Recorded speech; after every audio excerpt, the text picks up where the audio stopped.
Because if I was to ask a woman, hey, how can I become more attractive to a woman? I guess what she might say to me is, be nice, Oh, what, I don't know. I've asked that question to so many women in my life, and I've never gotten a good answer because that's almost always the response is I want a kind man. I want a man who is I feel safe with. I want a man who is loving. And usually the guy in question is listening to that and be like, well, what the fuck's the problem? It's like I'm kind of shit. Like I don't get it. Like I need to be kinder. And they start to lean into that even more.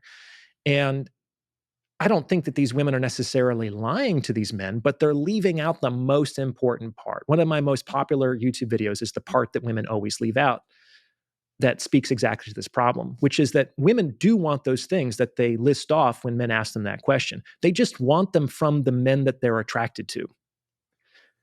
They want the Um, men they're attracted to be kind and to be loving and to be generous and to make them feel safe. But it's not like being kind and generous and making women feel safe is going to lead them to feeling attracted to you. And that's the part that women leave out. And men, in their, let's say, naive but good hearted intention to give women what they want and to be a better mate for them, they just totally lose out on. So it's better to be attractive. Like if you want to be good at the game of mating and dating, you have an easier time the more attractive that you present yourself. You get more opportunities for selection. You get more beneficial arrangements in the negotiation process, and it's easier to maintain your relationship in the long run against your intersexual competition as well. So there's all kinds of privileges and benefits to being attractive, and everyone can be more attractive than they currently are. what do men need to do to be more attractive? Women want these traits like kindness, selflessness, care, but only from those that they're already drawn to. In other words, they like these traits, but not in isolation. Attraction comes first, and then affection follows, in 99% of cases. The reason why many women omit this from conversations is not out of ignorance or naivety, it's rather out of social caution. To admit being drawn to income or height or physical presence feels shallow, even though it's honest.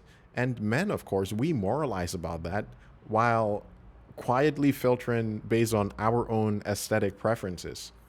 We preach our desire for appreciation and respect, but still overlook those women who don't meet our visual threshold. And women return the favor, ridiculing men for our own superficiality. Each side conveniently ignoring our own superficial filters while decrying the others. At the root of this mutual hypocrisy is entitlement and resentment, the belief that we are perfect just as we are, and the other sex, they are the ones who are defective for not seeing our deeper worth. This resentment disguises itself as moral virtue. We condemn what we can't access and call others shallow in a way to shield our own ego from rejection. We turn our frustration into righteousness and pretend as though we've stumbled across some insight into the collective behavior of the other sex. But the truth is much simpler. We only want others to look past the superficial because they have already met our own superficial standards. We often find that those who scratch our superficial itch don't scratch what is deeper, and vice versa. The irony is that people who would satisfy that depth that we say we crave are not scarce. Scarcity is not the problem. The problem is that they don't trigger our surface level instincts. We reserve our substantial side for those who already meet our superficial criteria. And then we complain when we are met with the same equal but opposite shallowness. We mirror the very thing that we claim to despise. The question then becomes, if someone checks our superficial boxes, priming us to offer them something more substantial, how do we check theirs, ensuring that they too will be inspired to do the same? The wrong path is one of overcompensation, being too kind, too generous, too accommodating, and thinking that virtue alone can override the lack of superficial. This is a strategy of weakness. A better path is to improve the things that we can actually control. Men, for example, we can't control our height, we can't control necessarily our natural appearance, we can't control our voice, but we can control our humor. We can refine our communication skills, we can improve our fitness, our style, we can even increase our influence, all signals of competence and power. Women are already masters of their social cues, makeup, outfits, presentation, but there is a danger in an over reliance on these things for both men and women. If we lean too heavily on these superficial appeals, we risk attracting the very kind of shallow attention that we later come to despise. Balance is the trick.